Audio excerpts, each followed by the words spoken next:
2021년 1월 7일 청소년 매일 성경 큐티입니다. 오늘 본문은 누가복음 3장 1절에서 14절 말씀입니다. 디베르 황제가 다스린 지 15년째 되던 해 본디오 빌라도가 유대의 총독이었고 헤롯이 갈릴리의 분봉왕이었습니다. 또한 헤롯의 동생 빌립은 이두레와 드라고니 지방의 분봉왕이었고 루사니아는 아빌레네의 분봉왕이었습니다. 안나스와 가야바가 대제사장으로 있을 때에 하나님의 말씀이 광야에 있는 사가랴의 아들 요한에게 내렸습니다. 그는 요단 강가의 모든 지역으로 다니면서 죄를 용서받게 하려고 회개의 세례를 전파하였습니다. 이것은 예언자 이사야의 책에 기록된 대로입니다. 광야에서 외치는 사람의 소리가 있다. 주님의 길을 예비하여라. 그분의 길을 곧게 하여라. 모든 골짜기가 메어질 것이고 모든 산과 언덕이 낮아질 것이다. 굽은 길은 곧게 펴질 것이고 험한 길은 평탄해질 것이다. 그리고 모든 사람들이 하나님의 구원을 볼 것이다. 요한은 자기에게 세례를 받으려고 온 많은 사람들에게 말했습니다. 너희 독사의 자식들아, 누가 너희에게 다가오는 하나님의 진노를 피하라고 경고해 주었느냐? 그러므로 너희는 회개에 알맞은 열매를 맺어라. 너희는 속으로 아브라함이 우리의 아버지다 라고 말하지 말라. 내가 말한다. 하나님은 이 돌들로도 아브라함의 자녀를 만드실 수 있다.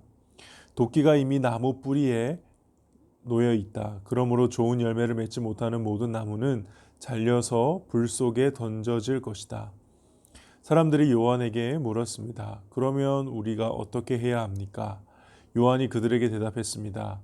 옷이 두 벌 있는 사람은 하나도 없는 사람에게 나누어 주고 양식이 있는 사람도 이와 같이 하여라. 세리들도 세례를 받으러 왔습니다. 그들도 요한에게 물었습니다. 선생님, 우리는 어떻게 해야 합니까? 요한이 그들에게 말했습니다. 세금을 거두도록 지시받은 액수 이상으로 거두지 마라.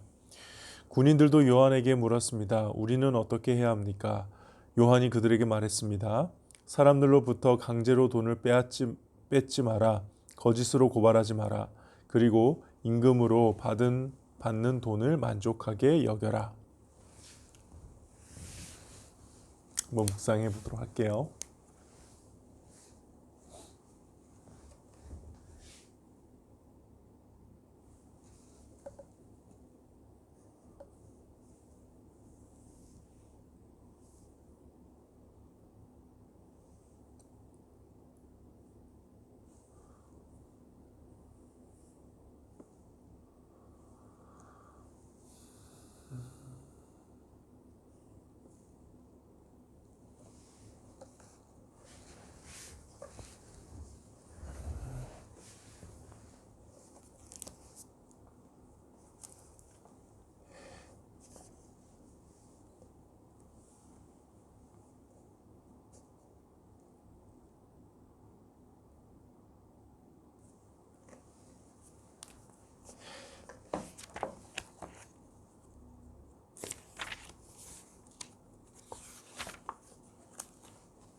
오늘 말씀 묵상을 좀 나눠보도록 하겠습니다.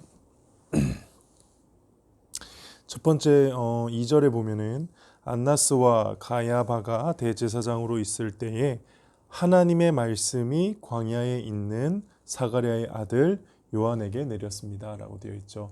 2절이 주는 중요한 메시지는 하나님의 말씀이 누구에게 임했는가라는 겁니다.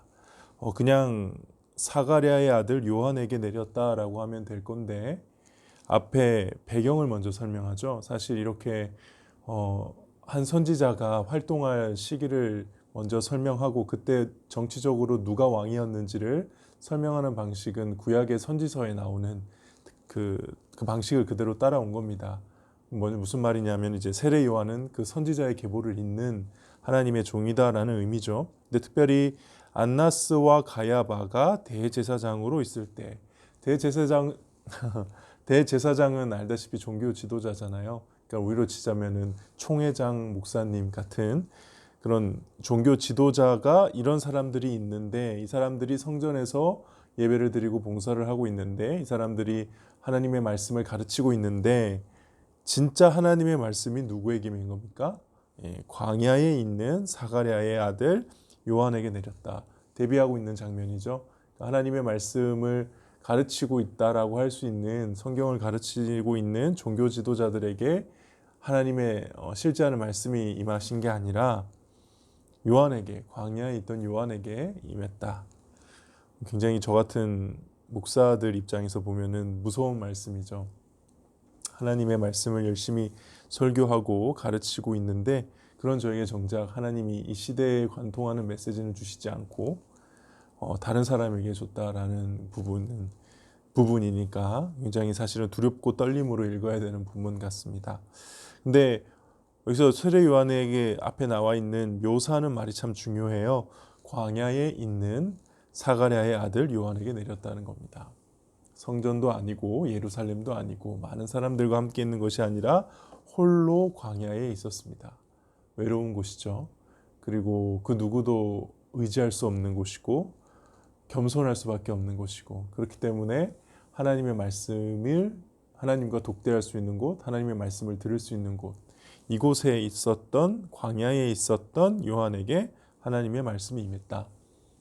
우리가 살아갈 때 하나님의 말씀이 임하는 곳을 찾는다면 그곳은 광야일 것입니다. 진짜 광야, 우리가 눈으로 볼 수 있는 광야는 없지만은 적어도 외로운 상황, 광야와 같은 상황, 그 누구의 도움도 받을 수 없는 상황, 내가 하나님 앞에서 독대해야 되는 상황. 저도 하나님의 말씀을 이렇게 깊이 체험하는 순간들을 경험해 보면은 사실 저 같은 경우도 하나님 앞에서 홀로 있는 광야의 시간에서 하나님의 음성을 많이 들었던 것으로 기억이 돼요. 사실 광야는 하나님을 만나는 곳입니다. 하나님의 음성이 들리는 곳. 그래서 우리가 우리 삶에서 계속 갈 수 있는 광야를 만들어 놓는 거 참 중요하죠. 이 큐티 시간도 어떻게 보면은 내 삶의 작은 광야입니다. 하나님의 말씀이 임할 수 있는 공간, 임할 수 있는 시간, 그 광야와 같은 것이죠. 여러분들이 이 광야의 시간을 잘 지킬 수 있기를 바라요. 저도 지금 올해 들면서 시간 나는 대로 시간을 내어서 큐티를 이렇게 찍고 그것도 편집하거나 하는 과정 없이 그대로 통으로 찍은 다음에 그냥 그대로 나누는 이유는 사실 여러분들을 위한 거는 두 번째 목적이고 저를 위한 겁니다. 제가 제 스스로 광야를 만들어 놓으려고 하는 거고 이거를 자꾸 올림으로 인해서 나도 이 시간을 안 해야지 하고 넘어가는 개인적인 시간이 아니라 여기에 나를 묶어 놓으려고 하는 나름의 의도와 목적을 가지고 하거든요. 여러분들도 그러한 좀 결단을 하셨으면 좋겠어요. 여러분들 너무 시끄럽잖아요. 너무 볼 게 많고 내 눈과 귀를 자극하는 게 많은데 거기로부터 좀 떠나서 이런 조용한 광야에서 하나님의 말씀을 잠잠히 묵상해보고 그 말씀이 임하기를 기다리는 시간을 가지는 게 어떨까 그런 생각을 해봅니다. 두 번째는 3절에 죄를 용서받게 하려고 회개의 세례를 전파했다. 이게 지금 세례 요한의 사역이잖아요. 이 세례 요한의 사역을 보면 이 회개인데 이 회개에 대해서 좀 묵상해보고 생각해볼 게 있는 것 같아요. 첫 번째는 회개가 무엇이냐? 일단은 돌아오게 하는 거죠. 그러니까 예수님이 오시기 전에 이제 세례 요한이 했던 사역이 회개하게 하는 사역이었는데, 그 회개했던 이유는 이제 하나님의 나라를 다시 일으키고 세우는 그 백성들을 다시 모으는 일이었다는 거예요. 이미 하나님의 나라로부터 떠나져 있던 사람들을 다시 불러 모으게 하는, 돌아오게 해서 하나님의 백성답게 살게 만드는, 이게 바로 회개라는 겁니다. 그래서 이 회개하라 천국이 가까웠다라고 외치고 있는 이 세례 요한의 외침 속에는, 자 이제 다시 하나님의 백성이 될 준비를 하고 돌이켜라, 하나님 앞에 다시 와서 엎드려라 라고 얘기한다는 것이죠. 회개는 내가 잘못했던 거 용서를 구하고 내 죄책감을 해결하는 그런 게 아닙니다. 회개는 다시 하나님께 돌아오는 겁니다. 돌아오는 것이죠. 그리고 이 회개가 믿음으로 가기 위한 사실상의 전제 조건이라는 거죠. 예수님의 사역 이전에 세례 요한의 사역이 있었고, 세례 요한의 사역은 분명 오늘 본문에 따르면 주님의 길을 예비하는 사역이고 그분의 길을 곧게 하는 사역입니다. 그러니까 진짜 메인 사역이 오시기 전에 그 사역을 준비하는 사역이라는 거죠. 그게 뭐라는 거예요? 회개라는 거예요. 예수님이 오셔서 예수님을 믿음으로 구원을 받을 수 있는 놀라운 길이 열리는데, 그 앞에 먼저 우리가 만나야 될 길은 회개라는 겁니다. 세례 요한의 회개의 세례라는 것이죠. 그러니까 예수님을 믿으면서 회개를 한 적이 없다, 회개에 대한 마음도 없다, 그러니까 많은 사람들이 믿는다, 나 믿었으니까 천국 간다. 아니요, 그 믿음 안에는 회개가 포함된 믿음인 겁니다. 그러니까 예수 믿으세요라는 말은 회개하고 예수 믿으세요입니다. 이제 돌이키고 예수 믿으세요. 하나님께 돌아와서 이제 그전의 삶을 버리고 회개하고 예수 믿으세요가 예수 믿으세요거든요.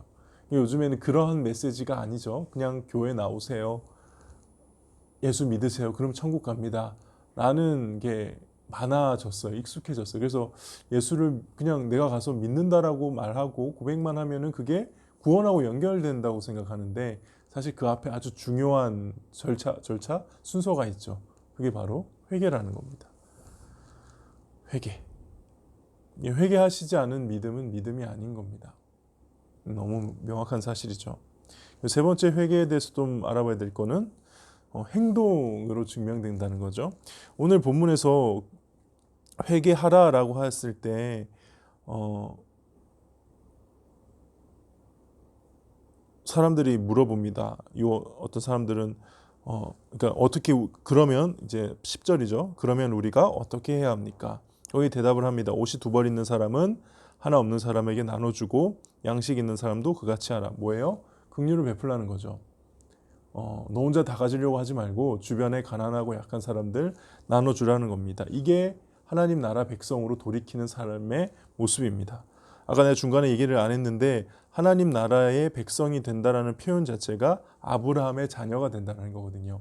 아브라함은 단순한 유대인의 조상이 아니라 하나님이 세우신 하나님 나라의 백성들의 조상인 겁니다. 그래서 이 누가복음에 나오는 이 아브라함은 그런 상징이에요. 뒤에 가보면은 나사로도, 그 다음에 삭개오도, 나사로도 삭개오도 아브라함의 자손이라는 표현으로, 혹은 아브라함의 품에 안겼다라는 표현으로 얘기하는데, 이게 이제 하나님의 백성이 되었다라는 거고요. 그렇게 하나님의 백성이 되려고 하면은 무엇이 필요하냐면, 이제 진짜 회개를 하되 삶에서 실천하고 행동하는 회개가 필요한데, 그게 바로 긍휼을 베풀라는 겁니다. 가진 게 있으면 나눠주라는 거예요. 이게 회개라는 겁니다. 눈물 흘리고 나 이제 두 번 다시 안 할게요가 아니라, 그것도 회개긴 하겠죠. 근데 그걸 얘기하는 게 아니라 뭘 얘기하고 있습니까? 너 지금 지갑에 얼마 있어? 반 나눠. 그건 다른 사람, 가난한 사람한테 줘 라고 하는 거죠. 이게 회개라는 겁니다. 왜냐하면 이게 하나님 나라 백성의 삶의 양식이거든요. 긍휼의 삶, 남을 섬기고 돕고 베푸는 삶, 그게 바로 회개라는 거예요.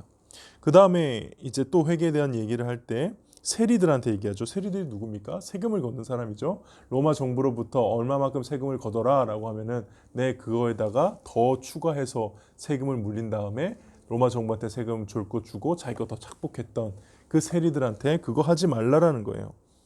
지시받은 액수 이상 거두지 마라. 군인들은 뭐라고 합니까? 사람들로부터 강제로 돈을 빼앗지 말고 거짓으로 고발하지 말고 받는 돈으로 임금으로 받는 돈을 만족하게 여겨라. 그러니까는 자신이 있던 직업을 버리라는 건 아니죠. 떠나서 다시 하나님께 돌아오라는 말은 다 집어치우고 교회만 오라는 말이 아니에요. 각자의 삶에서 해야 되는 직업과 그 삶의 터전을 있는데 그대로 거기 있는데 그 안에서의 삶을 그 안에서의 삶에서 잘못된 불의를 고치라는 거예요. 하면 안 되는 행동하지 말라는 거예요. 그렇죠? 거짓된 행동하지 말라는 거고 남을 속이는 행동하지 말라는 거죠. 이게 회개라는 겁니다. 회개는 사실 그래서 삶으로 나타내고 증명하는 것이죠.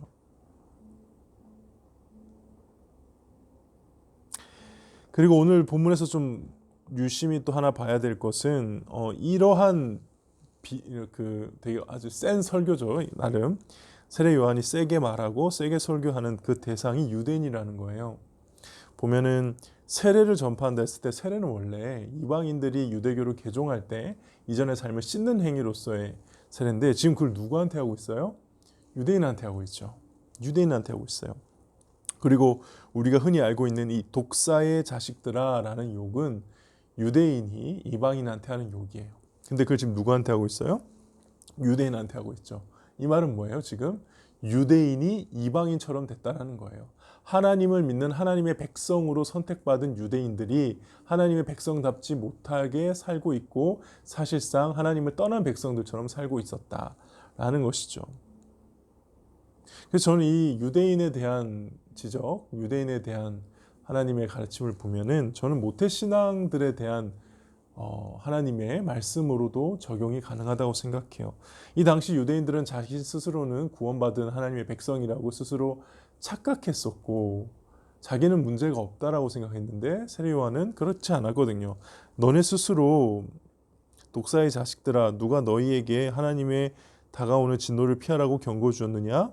회개에 알맞은 열매를 맺지 않으면은 아브라함이 너희 아버지가 아니다. 너희는 아브라함의 자손이 아니다. 하나님께서는 이 돌들로도 아브라함의 자손을 만들 수 있다. 이 돌만도 못한 것들아 라고 이야기를 하는 부분에서 모태신앙들이 스스로 교회를 오래 다니며 제가 모태신앙이잖아요.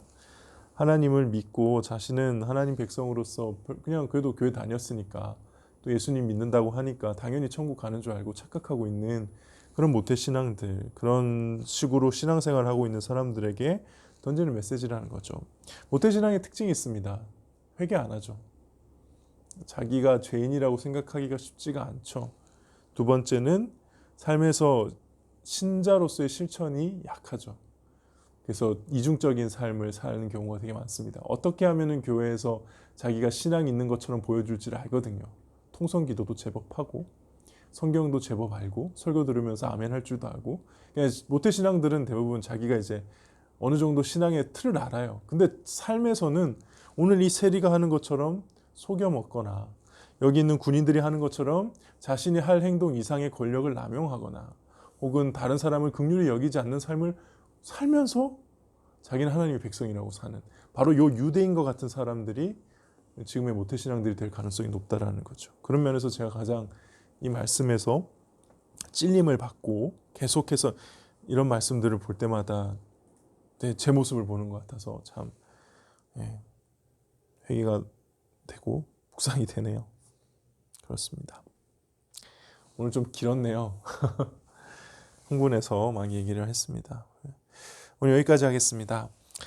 하나님 아버지 그렇습니다. 사실 예수님 앞에 나아가기 전에 우리는 세례 요한을 만나야 하는 것이죠. 그리고 우리의 삶을 돌이켜서 하나님 앞에서 하나님의 백성답게 다시 살도록 발버둥 쳐야 되는 것이 우리의 일인 줄 믿습니다. 하나님, 오늘 이 세례 요한의 책망을 들었던 유대인들의 모습처럼 회개하지도 않고 삶에서 실천하지도 않는 잘못된 거짓된 신앙을 갖지 않도록 저희를 불쌍히 여겨주시고 이 회개의 부름 앞에 겸손히 엎드려서 기도하고 주님께 돌이킬 수 있는 저희들 되게 하여 주시옵소서. 감사합니다. 예수님의 이름으로 기도합니다. 아멘. 오늘 하루도 주님 안에서 승리하시길 바랍니다.